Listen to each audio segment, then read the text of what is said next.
Hi friends, I'm Jasmine from Egypt. I was just 3 when Dad left Mom and it was just the 2 of us. Since Mom didn't have an education, she had to work as a maid. Growing up, we didn't have much, and whenever I'd see women wearing fancy clothes, I'd wish my mom could have them too. Every night, I vowed to study hard and make it big for Mom's sake. Mommy, I promise, when I get a job, I'll buy you a beautiful house and lots of clothes. Really? That's so sweet of you, my doll. I was so focused on my goal that I poured all my heart into studying. When I was 7, I got into one of the best schools in the city on scholarship. Since I was a little more enthusiastic about studies as compared to other kids, that really made me a target of bullies, especially Maha. She was the principal's daughter, and the girl couldn't stand me at all. One time, our school took us to a history museum, and seeing a dinosaur, I was so excited. This is a 65 million years old fossil of a T-Rex, and they were about the size of a school bus. Isn't that cool? Fine, Miss Know-It-All. You don't need to brag about it. Brag? It's a fact. You would know it too if you'd ever opened a book. Okay, this really got to Maha, and the witch all of a sudden pushed me, and I went crashing into the dinosaur skeleton. It was a mess. Maha accused me of crashing into the skeleton on purpose, and I kept telling the teacher that she was lying. In the end, Mom was called, and when asked to pay the damages, she went mad. Pay damages? For some bones? Who do you think I am? I am a maid. Where do you expect me to get all this money from? Hearing her, all of the kids started laughing, and I felt my ears burn. It wasn't like I was ashamed of what Mom did for a living, but I didn't exactly go around announcing it. Why did she have to say that? I just grabbed Mom's hand and dragged her out of there. After that day, Maha made it her life's mission to always remind me of what my mom did. Hey, Jasmine, you missed a spot here. Jasmine, pick up the trash. Oh, Jasmine, how about helping the janitor? The girl was constantly on my nerves, and though I really wanted to punch her in the jaw, I had to ignore her. I was on a scholarship, and I couldn't ruin my chances. So every day, just to avoid Maha, I would go out to the school's park and sit on a swing to have lunch. It sort of became a ritual, and I loved the alone time. One time, when I was in 8th grade, I went to the park and saw a girl my age on my favorite swing. It was Azra. She was a new student, and we were both in the same class. Everything was fine until she stood on the swing. You idiot! You stood on it with shoes! One shoe has like 421,000 units of bacteria. So many! Come on, Jasmine. I know you're making it up, aren't you?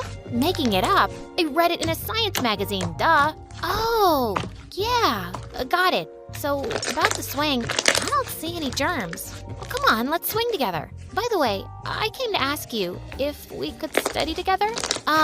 Why would I do that? As you said, I am already good at it, and you are not. It makes no sense to waste my time.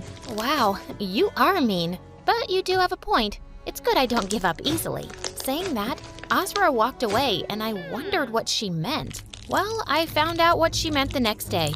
The girl was always around me. In the class, in the cafeteria, in the school's park, and even the bathroom. I was so annoyed at her that I just wanted to get away from her. But right at the exit, I bumped into someone. It was Maha. I am so... Look where you're going. Ew. I can't believe you touched me. Your uniform? It's so dirty. Your mom can clean others' clothes and not yours? How dare she? And then the words just blurted out of my mouth. Maha, if you're gonna act like a turd, go lay in the yard. What? What did you just say? Now even Maha's minion started laughing, and boy, she looked furious. Just then Azra spoke. Better get your ears checked, Maha. You're losing your touch. Oh, really? Says the dumbest girl in class. Call me dumb one more time, and I'll introduce my foot to your butt. Got that? Maha glared at Azra. And just when I thought they'd get into a fight, a teacher entered the bathroom and everyone pretended like nothing happened. But the entire incident left me stunned because no one had ever stood up for me before. Like, ever. And Azra was the first person to do so. Later that day, when I was going home, Azra ran to me. So, fine, I'll help you. Be in the library daily at lunchtime. Yes, I knew it. I know, I have this charisma. I kind of grow on people. Gosh, I really need to get my act together. Mom says she'll get me married off if I don't do well in my studies. Can you imagine? While Azra kept talking and talking, I walked away.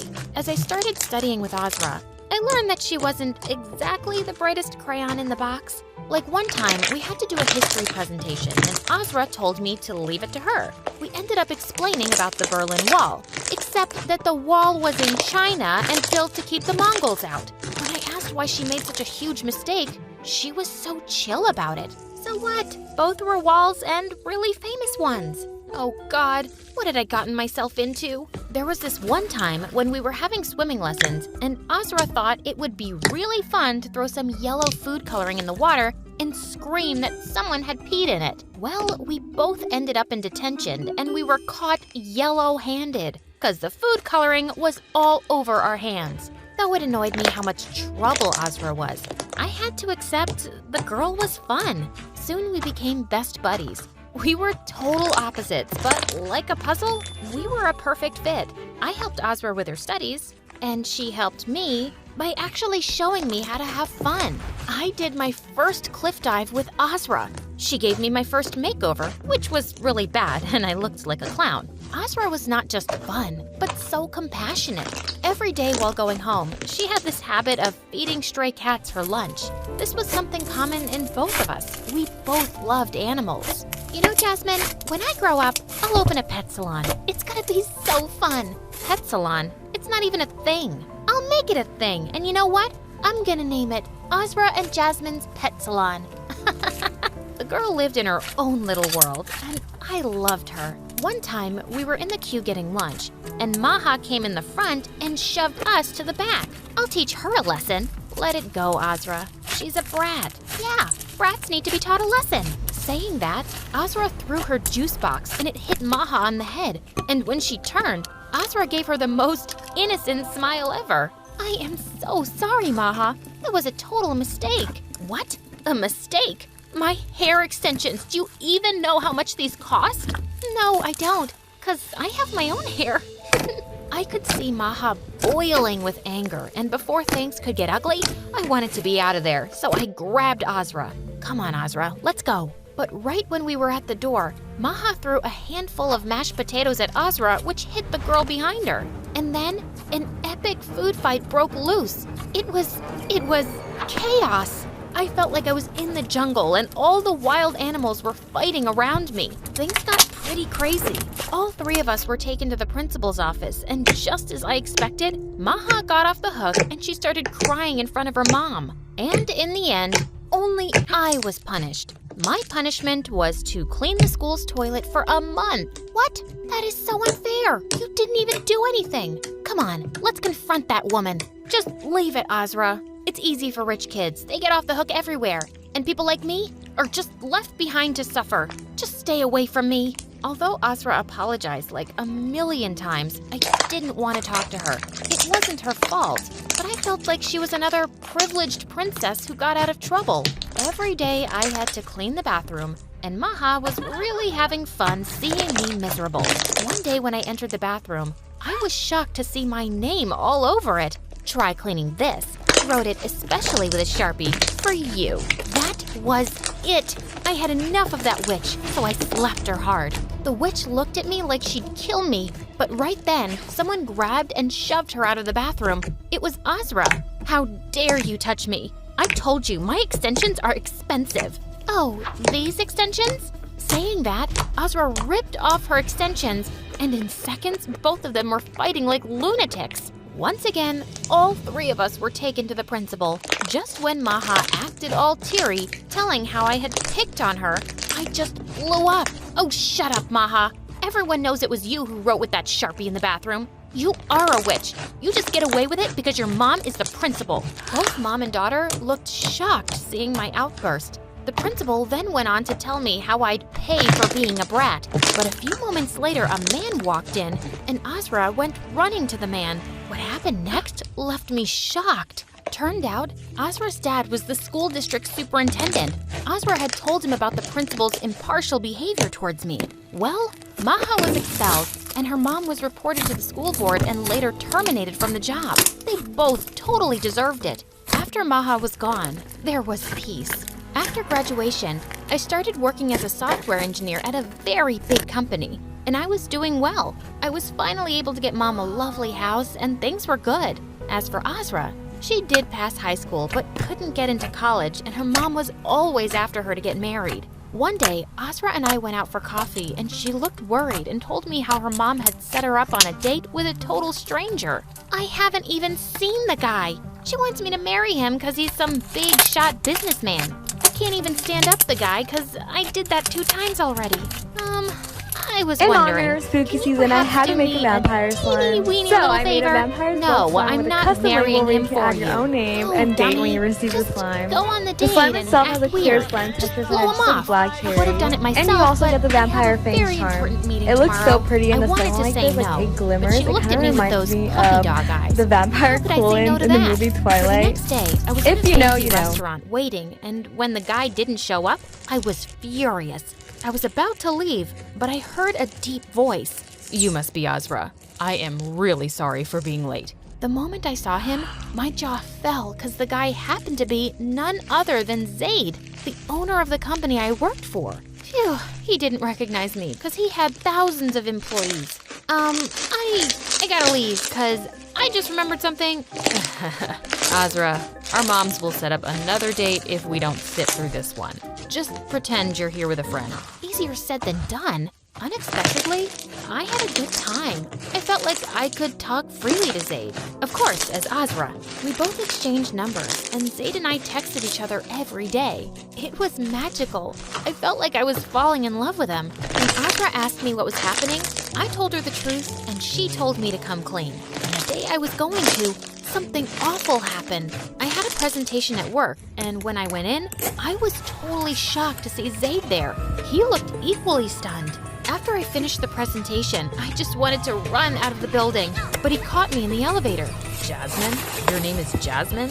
Why did you lie to me? I can't believe it. I fell in... I can explain. It's complicated. I was gonna tell you tonight, but... But your lie was caught. Saying that, he left, and I felt awful. I left my job the day after, and when Azra came to visit me, I just lost it. It all happened because of you. My life was fine until you told me to go on that stupid date. Why do I always get into trouble because of things you start? I started. This was all you. Stop blaming me. After that, Azra and I didn't talk. I stopped all communication with her, changed my number, and even deleted my social media accounts. Soon I got another job, and I poured my heart into it. I remembered the promise I made to myself all those years ago. I couldn't let one setback slow me down.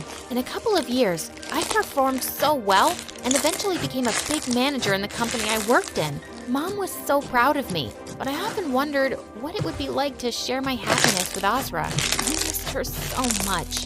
One day, I was checking my emails, and I was surprised to see an invitation from Azra. She was having a launch for her business and wanted me to join. Though I was unsure, Mom forced me to go. When I reached the place, I was totally blown away. Azra had finally opened her very own pet salon. It was Azra and Jasmine's pet salon. So, what do you think, bestie? How did I do? Azra? How? When did this happen? It's amazing. And she told me how she had a business meeting for the salon the day I went out with Zaid in her place. I just had tears in my eyes. She did it. Jasmine, I missed you. Making all this happen wasn't that fun without you. I missed you too. You're my best friend in the whole wide world. I don't ever want to fight with you. You're my soulmate. We fight. That's who we are. And speaking of soulmate, there's someone here to see you. When I looked, I was shocked to see Zaid. He looked a bit nervous, and then I was the one to speak first. And then he ran to me and hugged me so tight and whispered in my ear that he loved me. And I couldn't hold my tears. And I whispered back, I love you too. And that's the day I learned that if you work hard and never stop pursuing your goals, the universe will give you what you want.